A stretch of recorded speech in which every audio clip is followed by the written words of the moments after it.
When I was in my early 30s, I moved to Los Angeles, and I decided to put my career on hold and just have some fun living in Los Angeles.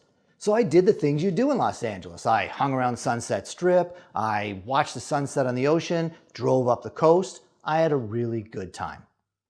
About 6 months in, my manager at the time approached me and said, "Hey Rory, I just got a call from a recruiter about a position, but this is over my head. This might be something you would be interested in though." I took a look at it. It really was. This job sounded fantastic, but it was way over my head as well. But I thought, for some reason, I believed I could do this job. Even though it really was over my head, I felt like I could do it. So I decided, what do I got to lose? I called the recruiter. Interview went well. She wanted to meet me in person. So now I went into this interview still thinking this was really a long shot. I don't have the experience, but it doesn't hurt to go in interviews. Let's give it a shot, see what happens. So I think my relaxed attitude served me well. And she liked me. And she decided that she was going to recommend me to meet with my potential future boss. She even gave me some pointers on how to handle the interview. Now I'm nervous. Now I really want this job. And this recruiter, who, based on my feedback, my experience, really seemed to know what she was doing. So if she really knew what she was doing and she thought I could handle this position, and I really thought I could handle this position, maybe I could really handle this position. And like I said, now I really wanted it. So now I'm really nervous. I'm about to meet with my potential boss, and he's going to ask me questions on how I would handle situations that I have never handled before. But if I'm going to get this job, I've got to be able to answer those questions. So I figured there's two ways I go into this. Completely freaked out, or I go in acting as if. Acting as somebody who has done this before and responding the way I believe they would. So I made a deal with myself. Whenever my future boss asked me a question, without hesitation, I'd respond based on the experience I had and how I felt this situation should be handled. Every question, no hesitation. That was either going to tank or it was going to work well. Turns out it worked well. I beat out 144 people to get this position. And I was right. I did a really good job. So this is the acting as if. Anytime you want to get a new position, you want to climb up the ladder, or you want to do something you've never done before, when you're interviewing, or even when you've got the position, you're going to have to act as if. When you're interviewing, let's say you're a manager and you're now applying for a director position. You're going to get asked questions, possibly situations you've never experienced before. You don't have the experience. You can't answer based on experience. You're going to have to answer the question as if you did. Even once you get the job, situations are going to come up that you have never handled before. And your boss isn't putting you there to ask them 1,000 questions. They're putting you there to do the job. So you're going to have to handle the situation and act as if. And you will grow into the position.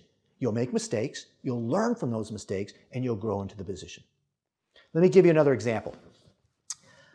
At one point in my career, I decided that I want to rotate and pivot, and I went into teaching computer networking. So I had never worked a network before, had no idea. I just thought it sounded really cool and decided this is what I wanted to do.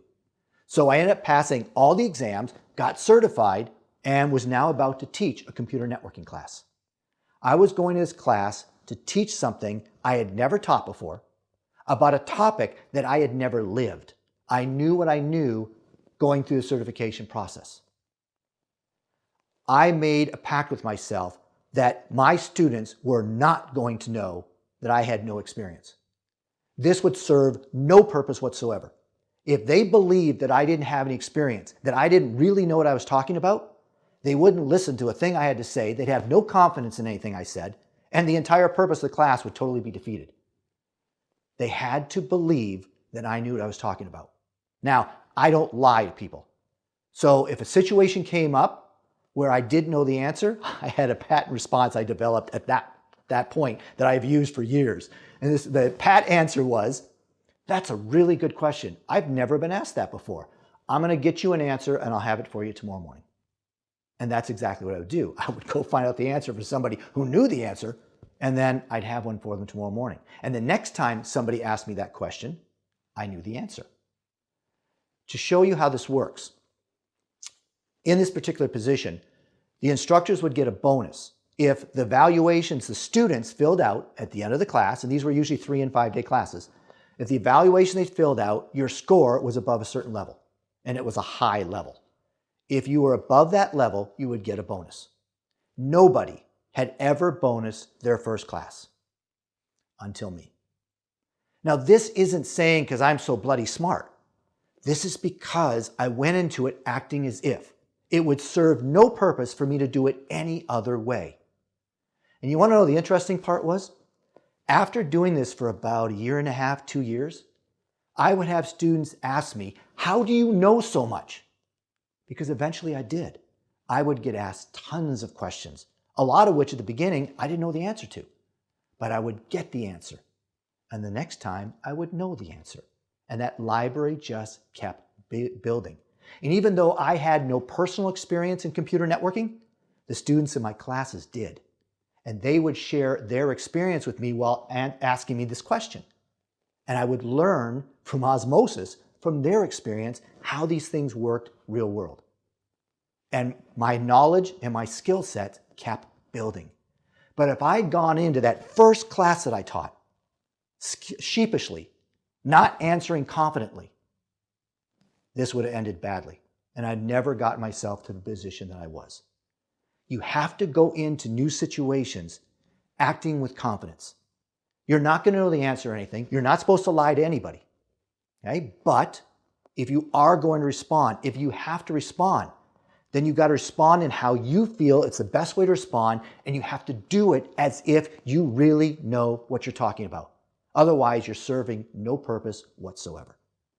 This is a really important skill that will give you a tremendous lift as you build your career, no matter what area you're in. It doesn't matter whether you're a business owner or you're working in corporate America, no matter what it is.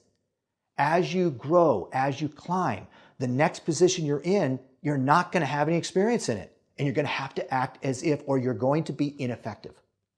It is just a fact of life. And you will find that the people who act as if, you don't even know they don't have the experience, but they build it.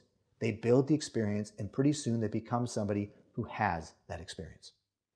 So I strongly urge you to think about this and to apply this in your life.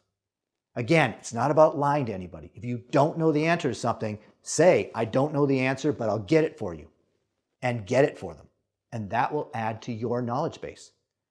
But when you do give them the answer, say it as if you really know what you're talking about. And eventually, you really will know what you're talking about.